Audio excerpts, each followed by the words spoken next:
Hi, and welcome back, everyone, to another newsletter of Creating Sanctuaries of Learning. I recently had the opportunity to attend the Peter Conference in Brisbane, and a particular highlight was meeting Simon and Daniel from Holy Cross Primary School, Wooloowin, where I learned about their highly effective school-wide strategy for driving writing growth.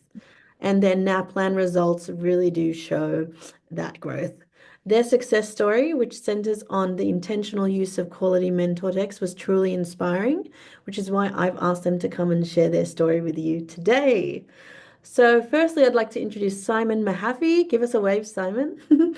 Simon is an educator who has worked in Catholic primary schools across Brisbane, as well as in the Brisbane Catholic Education Office over the past 22 years. He has previously held the roles of Head of Campus Primary, AP, Education Officer, Classroom Teacher, and currently holds the role of Principal. Simon holds a Bachelor of Education Primary, a Master of Religious Education, and a Master in Educational Leadership. He has also studied at the Catholic University of Leuven, Belgium. Simon has a strong belief in every student achieving their full potential, and that our responsibility as educators is to reflect upon our pedagogical practices so that our teaching is highly impactful and effective. Now, Daniel Owen, give us a wave, is the learning leader at Holy Cross Wooloowin. With a decade of classroom teaching and 4 years leading learning across school communities, he brings both experience and insight to his role. Daniel is passionate about empowering teachers to grow through mentoring and collaboration. He's committed to developing as a leader in both practical and theoretical ways, and currently over halfway through his Master's in Educational Leadership at ACU.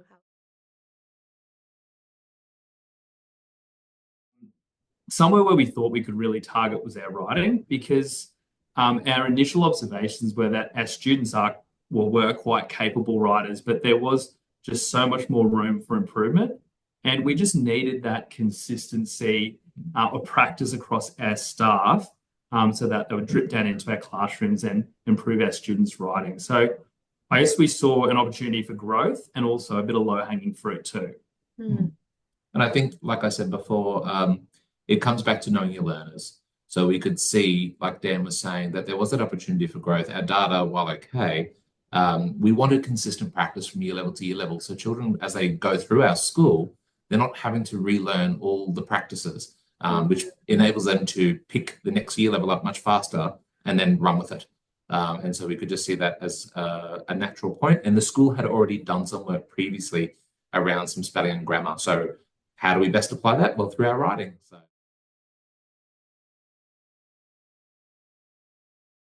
we started the year with professional learning about creating a writing culture amongst staff, but also in our classroom. So that was kind of our term one theme. And then when we moved into term two, that's when we were like, well, let's introduce the pedagogical practice that'll be most impactful. And that was mentor text. So we were fortunate enough to have Rachel Hill come in, and she was an EO for Brisbane Catholic Education at the time. now with Peter. But she was able to facilitate, I guess, that first introduction to mentor text in a Twilight staff meeting. And I think that was what was real powerful for our staff was it was hands-on. They could actually look at examples of mentor texts, look at current texts that have been used by other schools in our system. And while the PD was going on, you could see that the teachers were having ideas about how they could implement that in their classroom. So it was theoretical, but it was also practical. I think having that quality professional learning is key because that will be your first hook in, because that's that chance for people to imagine doing something different. It's that sparks the imagination. Oh, there's a different way that I could possibly do this. I think also by seeing the impact of what's happening. So when the teachers can see the impact of the mentor text for the student writing, that gives that courage to keep going because they can see that it's making a difference. Really encouraged our teachers to select mentor texts that they felt comfortable with. We didn't say, we're doing mentor texts, here they are, now take them to your classroom and teach writing. We said, well, you know your learners the best. You yourself are an author and a writer, so what kind of text do you want to introduce to your students? Within the lens of the curriculum, obviously, but How can you put your spin on these things, and how can you unpack that with your students?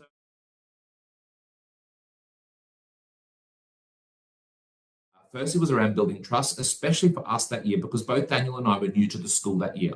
So we didn't know our teachers and our school officers or our students. We were brand new. So we had to build trust. And I think one of the ways we did that was we put ourselves as learners alongside our teachers. We were not coming in saying we are the experts. We are learning alongside you as we're doing this process. We too, as a staff, are a community of learners, just like our students. I think the other thing was respecting our teachers as professionals. We have fabulous teachers at Holy Cross who do great work day in and day out. We want them to feel recognized for that. And we also want to leverage off their skill and off their talent. We are not coming in assuming that our teachers don't have a base quality pedagogy. It's about how we're going from good to great. We as a leadership team wanted to make sure that we were having high expectations for our students. So it's really encouraging that notion of what is the potential of our students? Let's not undersell our students. We have diverse learners in our school, like every school does, and we have quite a bit of diversity when it comes to our learners, but really looking at what is their full and strong capability that we can bridge off, leverage off, to get them to be flourishing learners. Making sure we were really clear with the why. This is why we're doing what we're doing. This is the impact we want to see, so that the teachers have that absolute clarity. I think it's a Brene Brown comment that we use all the time, which Rachel used for us when she was doing our PD. Clarity is kindness. When our teachers have clarity, then they can make it clear for our students as well. Final thing that I mentioned there is probably just a little bit of that ongoing cycle. We were very deliberate to have relevant, targeted professional learning about whatever the concept was. So, for example, mentor texts, followed very quickly within the next week or so by classroom planning with Daniel to embed that into their English planning, followed very quickly by teachers implementing that in their classrooms, and then shortly after that, conducting learning walks and talks so that we could actually see that in action and provide feedback to our staff about how they were going with that, and also getting feedback from the students about what was their experience of that. And then that continual cycle, we just continued on throughout the whole year.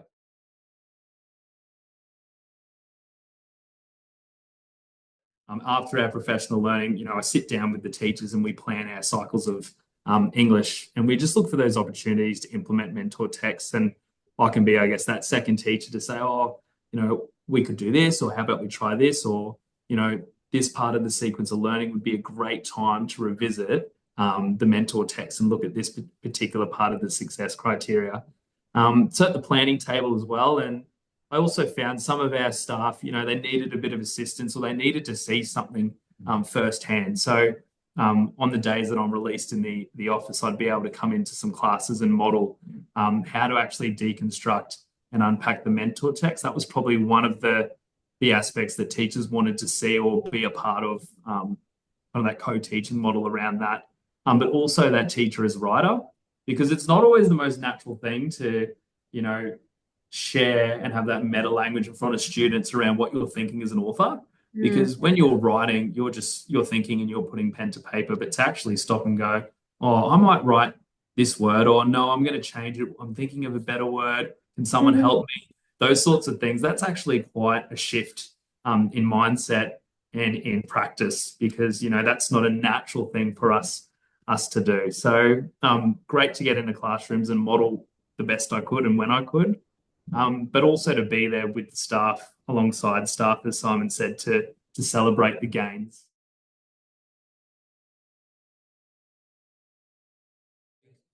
Having the detailed EIA, explicit improvement agenda, our plan, like that was I think, like I said at the conference the other week, that sort of became our true north. That kept us on track so that we didn't veer off into other things, and we would use that regularly to check in with, to monitor our practice and going along. So that kept us on the road there. And I think the term, like the roadmap, was kind of mapped in terms. So it didn't feel like everything all at once. It was slowly, term one, we're going to do this, then we're going to build on that in term two, and so on. So it didn't feel like everything all at once. So we were still able to fit in our business as usual. For me as a principal, one of the biggest things that I had to learn as principal and have the courage to do is to be willing and prepared to say no to other good ideas. Yeah. I write down all of the things that I am hearing about, seeing, that I'm thinking this would be great, but not yet. So I don't forget them, but that we stay true to what we're focusing on at the moment.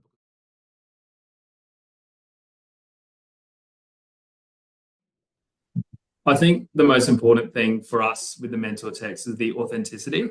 And like I'd mentioned earlier about that teacher's style and the classroom culture kind of coming through those mentor texts. So, you know, they're physically up and visible for our students and for our teachers to use, but they're interacted with. So they're deconstructed, they're revisited. They might be pretty visually, but they don't have to be. They just have to be authentic, and they have to be used and accessed by the students and the teachers. And I think what makes, I guess, us really distinctive is that our community knows our students really well. So from our leadership to our classroom teachers, not just the students in their care, all the year levels, we seem to have quite a good crossover in that regard to our support staff. So anyone in the room knows that that mentor text is there for a purpose, and they can see how it's used as well by the classroom teacher with the students. So there's that shared understanding of its purpose. And I think that's what makes that distinction for us in our context. Yeah.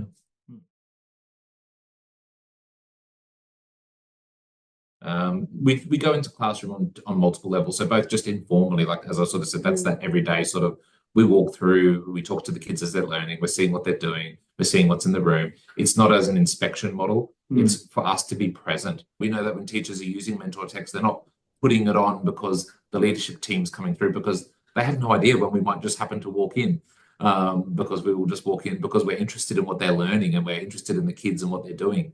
So I think that's it's sort of an informal way of quality assurance. Also at the planning level, I get to see what the teacher's thinking and what they're thinking of going with. And, you know, I might just ask some questions, not to purposely force them to pivot, but just, oh, that's interesting. You know, you've used that text for quite a number of years now.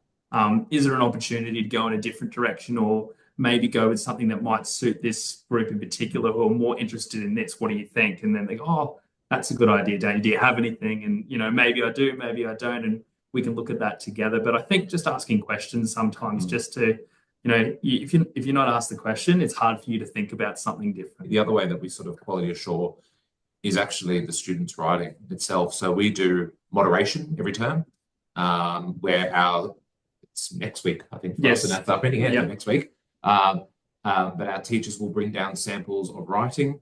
One of the things we did in that 2023 year is we established the process for how we do moderation. We set up our moderation protocols. The staff collectively developed those, and then getting our teachers to blind moderate as well. So they would just take somebody else's sample, they would look at it, they would mark it according to the criteria, and then the classroom teacher would then have that conversation.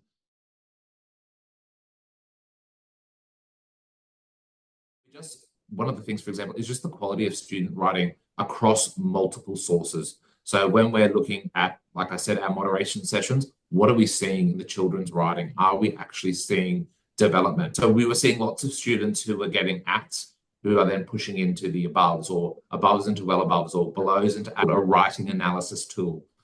So we would use that tool. It looks at writing across 8 dimensions. Such as grammar and punctuation, cohesion, those sorts of things. And each year we would have a target. You know, it might be we want 95% of children to get to a level 24, or, you know, something like that. What we were seeing is our students were hitting our end of year targets much faster.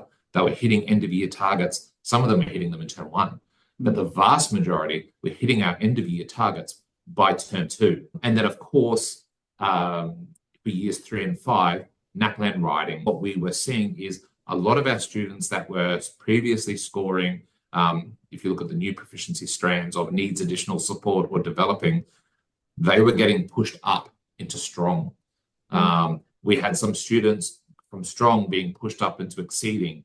Currently in 2025, across year 3 and year 5, we do not have one single student in needs additional support or developing in writing across our school. Every child is in strong or exceeding. Our next challenge is to help further to push more of those strongs into exceeding. So I think for us next year, we're looking at instructional coaching as a methodology to support our teachers as they hone and refine their practice. Because now, over the last few years, there are a few signature practices that we have here at Holy Cross, particularly around writing, but also just around high impact pedagogical practices that we use across subject areas as well. So now is the great opportunity to look at, okay, well, how can we depth those even further? And how do I know if those practices are taking root in the classroom and what the impact is? I want to say thank you to Daniel and Simon for sharing such an authentic journey. Thank you so much, guys.